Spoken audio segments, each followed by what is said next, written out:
Toku Eli, c'est un frère, c'est un ami, c'est un compatriote et c'est un militant.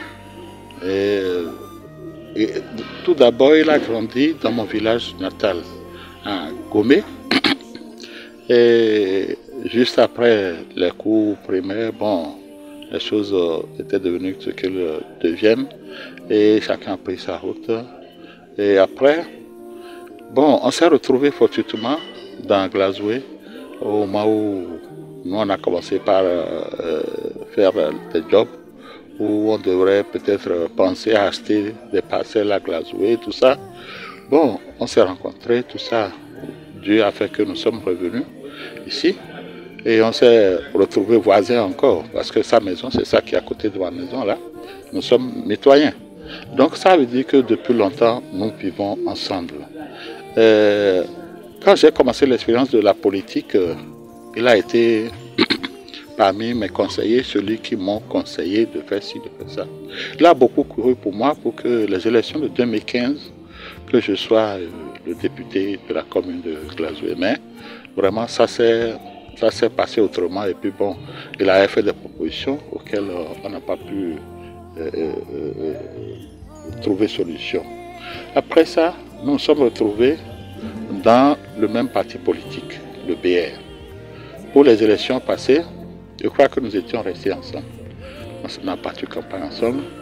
On est élus, on est revenu en conseil, on est venu en conseil de 2020, ce qui nous a conduit jusqu'à aujourd'hui.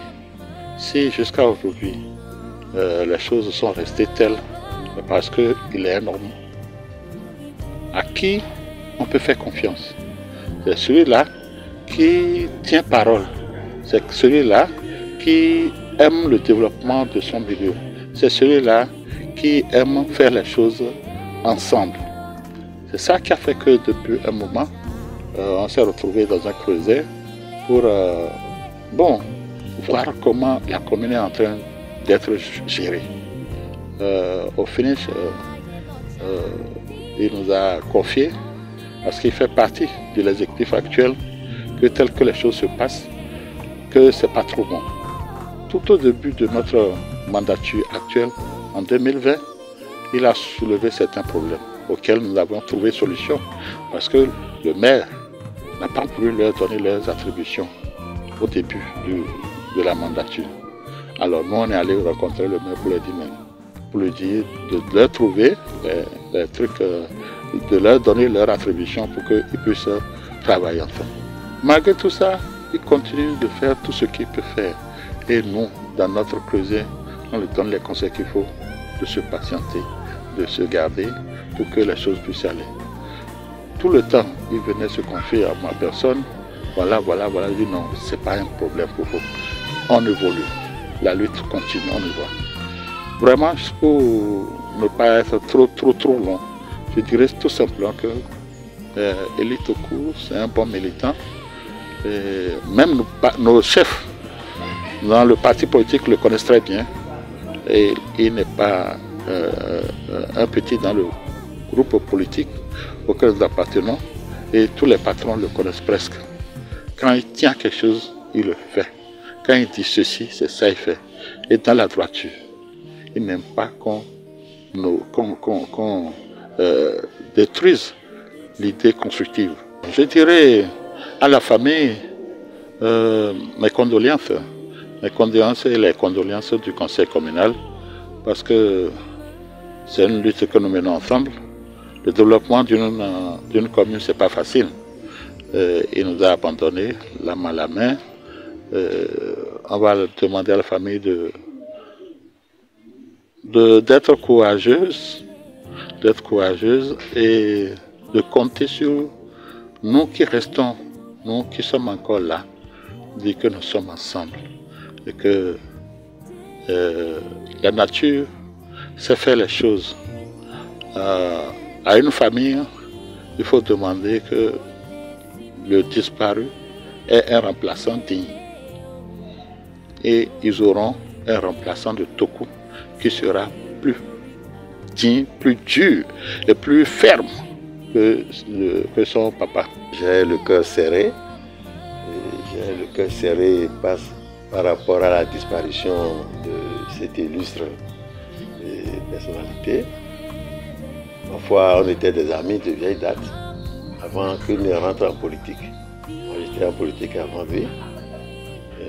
On était un trio. Feu à Lyon Narcisse, et lui et moi, étaient des amis. Parce que lui, il avait une imprimerie. Et nous venions l'exploiter par rapport à son imprimerie. Puisque nous sommes ses anciens clients. Nous avons des produits que nous commandons à son imprimerie et nous livrait. Parfois, il venait chercher mon véhicule pour livrer ses produits. Et il garde mon véhicule pendant des semaines et après il le ramène. Vice versa. Moi-même, c'est moi qui lui ai passé service, puisque j'ai été élu en 2018 comme deuxième adjoint au maire de Glashoué. Nous avons fini notre mandat et les autres ils ont commencé le leur depuis 2020. Chez moi, il est en train d'occuper mon fauteuil, donc il a laissé une personne avait occupé le fauteuil sur lequel il était. Moi, je suis venu occuper et je lui ai laissé ça. Donc, Toko est un homme franc, un homme qui aide tout le monde. Il n'a pas de problème avec quelqu'un. Quand bien même il est un homme franc, il est un homme jovial. S'il a des problèmes avec certaines personnes, il essaie quand même de voir comment est-ce qu'ils doivent faire la paix. Je dois présenter toutes mes condoléances à la famille, et à ses enfants, à ses proches, à ses épouses, puisque hier ce n'était pas facile de contenir ses petits-fils, ses femmes, ses épouses, ses enfants, ce n'était pas facile. Ce n'était pas facile, mais le pire est arrivé et on ne peut qu'accepter la décision du Seigneur et que la terre lui soit légère.